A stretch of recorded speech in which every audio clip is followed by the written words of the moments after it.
je réponds au nom de Kalimanzanzu et je suis médecin interniste, spécialisation en médecine interne et je travaille à l'hôpital Matanda.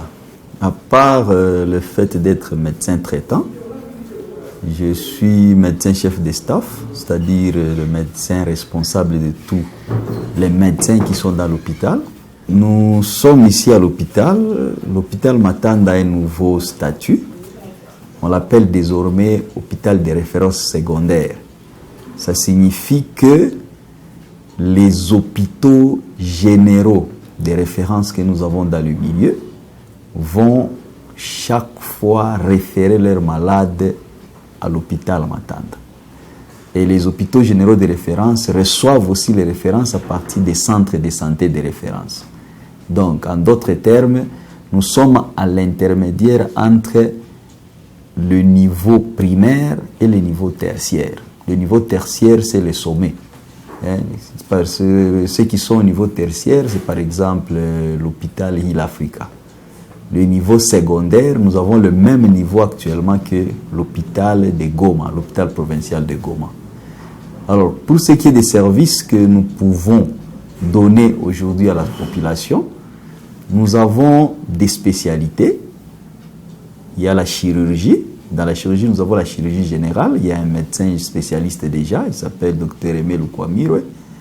Nous avons la neurochirurgie.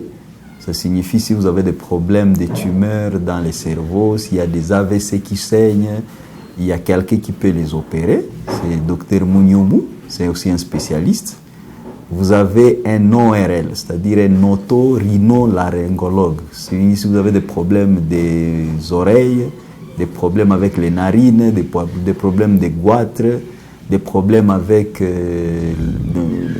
la façon d'avaler, donc des histoires comme les amygdalites, ce qu'on appelle communément angine, il est là, il peut soigner, il s'appelle Dr Mwenge. Nous avons aussi, toujours dans les services de chirurgie, un anesthésiste, il s'appelle Dr Blaise, ça signifie il est là pour aider lorsque on opère, il est là pour aider à anesthésier les malades, à les réanimer aussi. Donc ça aussi, c'est un spécialiste.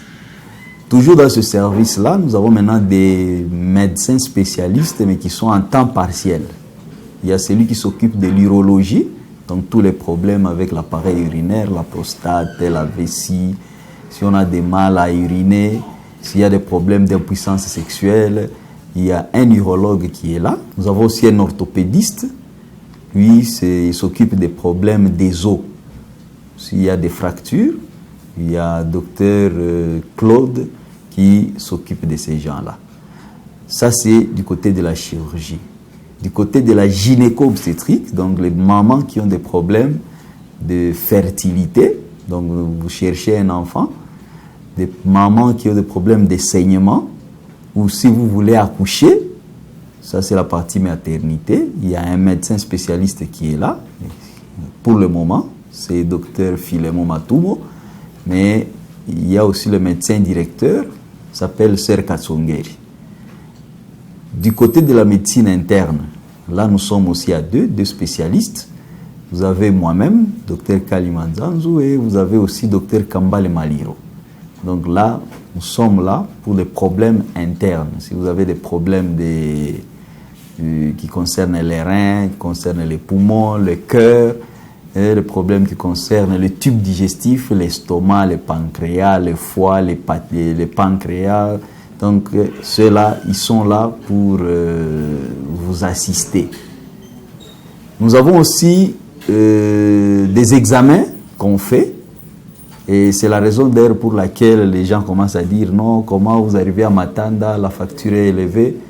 La facture n'est pas élevée au hasard. C'est tout simplement parce qu'il y a des examens qu'on peut faire à Kampala, à Nairobi, des examens que les gens vont faire en Chine, en Inde.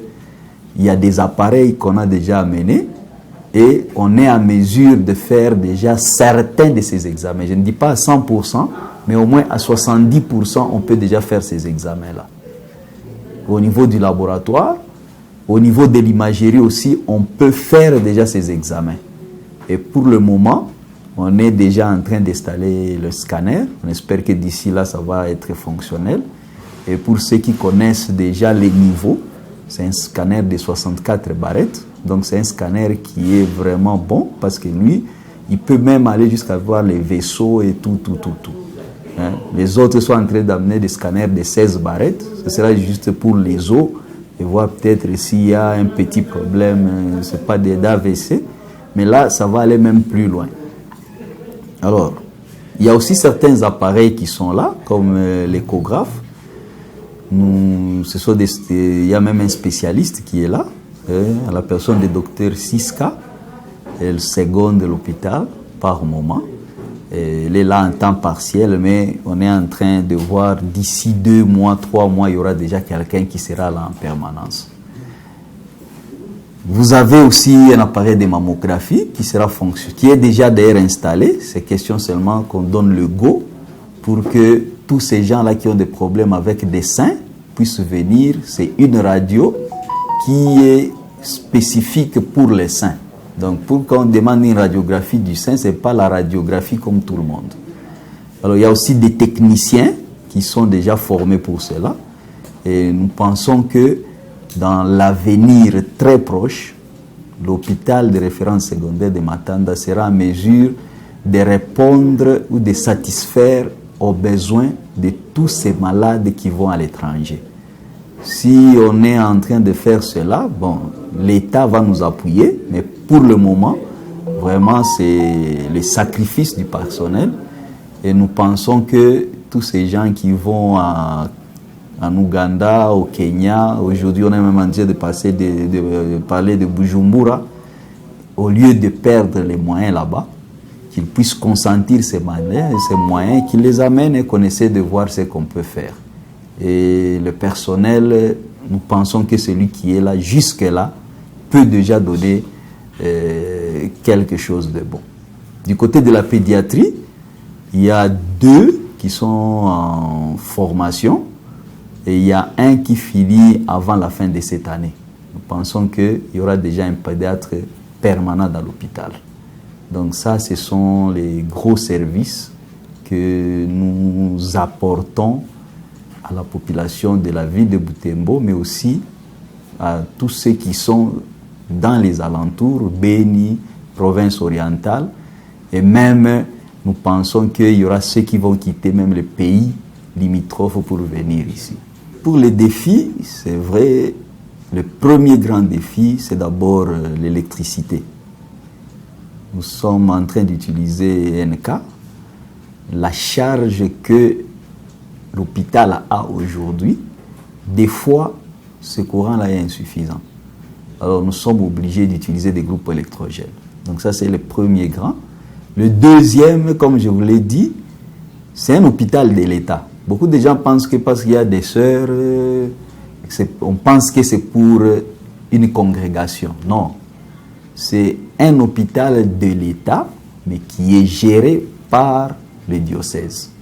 Alors, nous demandons à tous ces bienfaiteurs qui peuvent donner quelque chose d'aider. Parce que jusque-là, ce sont les moyens que les malades amènent qui nous permettent de réaliser ce qu'on fait. Bien sûr, l'État nous a promis aussi qu'il va nous aider, il va nous donner un coup de pouce. Nous attendons et nous n'allons pas dire qu'il ne nous aide pas. Il nous aide quand même parce qu'il y a des matériels parfois qui viennent, on peut exonérer. C'est déjà un grand pas. Mais ils ont promis aussi aider en équipant l'hôpital. Donc nous pensons que dans le budget de 2026, l'hôpital va figurer là-dedans et on pourra acquérir d'autres histoires. L'autre grand défi, c'est le personnel. Vous savez, pour utiliser ce matériel, nous avons besoin de la maintenance. Donc s'il n'y a pas de maintenancier, on risque d'avoir des problèmes avec l'usage de ces matériels. Le personnel lui-même, il faut faire des séances d'exercices, de récapitulation, de formation. Donc tout ça, nous sommes en train de penser à ça et voir où est-ce qu'ils peuvent chaque fois se perfectionner. Mais aussi, on a encore besoin de la main-d'œuvre. Ceux qui sont là, bon, c'est le début, mais on veut quand même qu'on ait toutes les spécialités dans l'hôpital. Et nous pensons que d'ici 2030, ça pourrait être déjà possible. Oui, merci.